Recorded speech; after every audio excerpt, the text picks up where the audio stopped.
প্রাক্তন প্রধানমন্ত্রী শেখ হাসিনা একবার বলেছিলেন, বরিশাল থেকে তাদের টুঙ্গিপাড়ায় ডাকাত আসতো।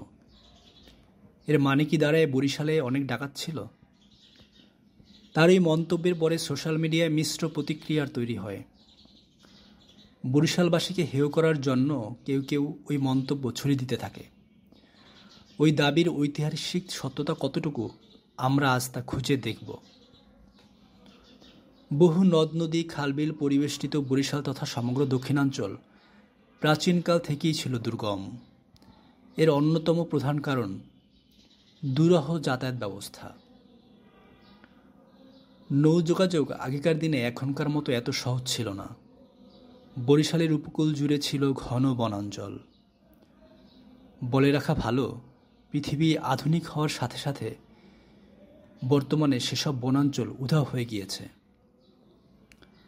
বরিশালের ইতিহাস লেখক হেনরি বেভারিজ লিখেছেন, উপকূলীয় বনাঞ্চলে মায়ানমার থেকে আসা মগরা বিচরণ করত।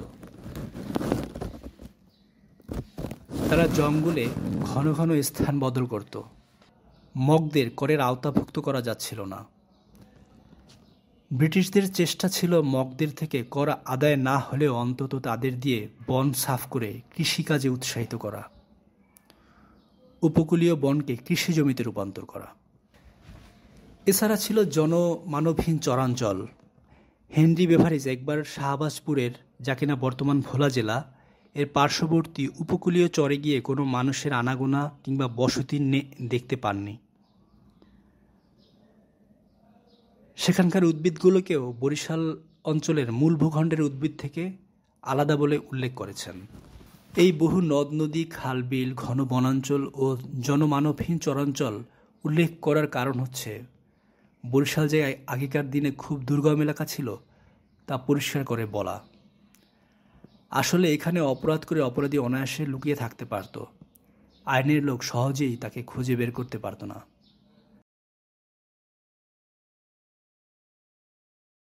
যে একই কারণে বর্তমান সময়েও সুন্দরবনের গহীন অরণ্যে কিংবা উপকূলীয় নির্জন দ্বীপে ডাকাত দস্যুদের আস্তানা থাকতে পারে।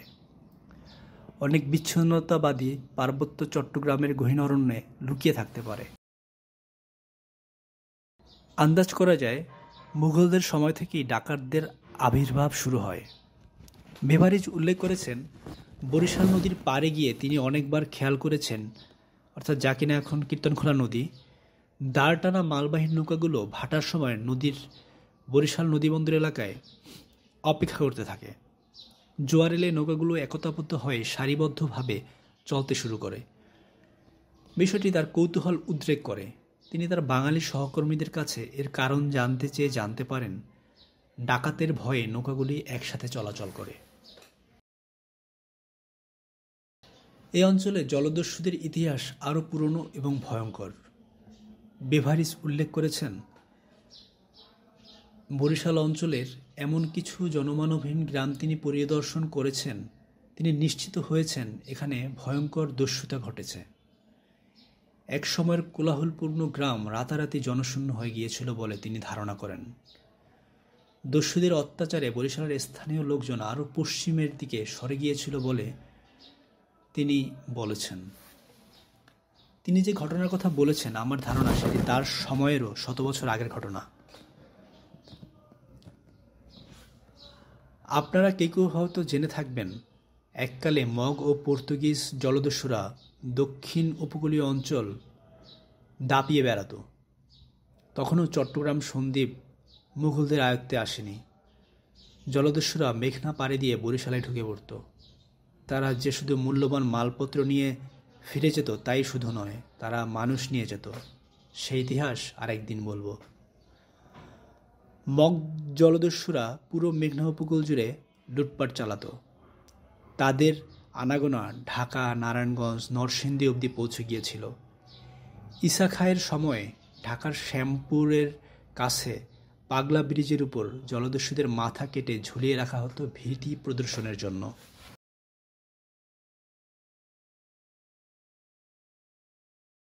জলদস্যুদের বিতাড়িত করতে বারংবার অভিযান পরিচালিত হয়েছে ঈসা খাঁ এবং মুঘলদের সময়ে। দস্যুদের গতিবিধি নিরীক্ষণে মুঘল দুর্গ ছিল বর্তমান ঝালকাঠির নলছিটিতে, পটুয়াখালীতে। এক বিশাল দুর্গের কথা জানা যায় মেহেন্দিগঞ্জের মেঘনা উপকূলে, যার অবস্থান ছিল। 1800 শতাব্দীর শুরুর আগেই তা বিলীন হয়ে গিয়েছিল মেঘনার নদীগর্ভে। বর্তমান মেহেন্দিগঞ্জ ও ভোলা জেলার প্রাক্তন নাম শাহবাজপুর। দস্যু বিতাড়িত করতে অভিযান পরিচালনা করতে আসা সেনাদের নামই এই নামকরণ। খেয়াল করলে দেখা যায় যে বরিশাল অঞ্চলে ব্রিটিশ সময়ে বেশিরভাগ মুসলিম জমিদারদের অবস্থান মেঘনা উপকূলে ছিল। এসব পরিবার ব্রিটিশদের আগমনের আগে থেকেই অভিজাত। 21শে গানের রচয়িতা কবি আব্দুল গফফার চৌধুরীর পরিবার কিন্তু সেই ইসাখার সময়ই মেঘনা পাড়ে এসে বসতি স্থাপন করে। পরবর্তীতে তারা ব্রিটিশদের থেকে জমিদারি লাভ করে। চট্টগ্রাম ও সন্দ্বীপ মুঘলদের করায়ত্ত হওয়ার মাধ্যমে বহিরাগত জলদস্যুতা হ্রাস পায়, গজিয়ে ওঠে স্থানীয় ডাকাত। ডাকাতদের প্রতিহত করাটা সহজ ছিল না। ডাকাতরা অপরাধ করে অনায়াসে বনে বাদারে লুকিয়ে থাকতে পারত। হুটহাট করে জলপথে তাদের বিরুদ্ধে অভিযান পরিচালনা করা সহজ ছিল না। অপরদিকে ব্রিটিশদের এই অঞ্চলে পোস্টিং নিতে অনীহা ছিল। এখানকার আবহাওয়া মানিয়ে নিতে তাদের সময় লাগত। তারা বরং এখান থেকে চলে যেতে পারলে হাঁপ ছেড়ে বাঁচত।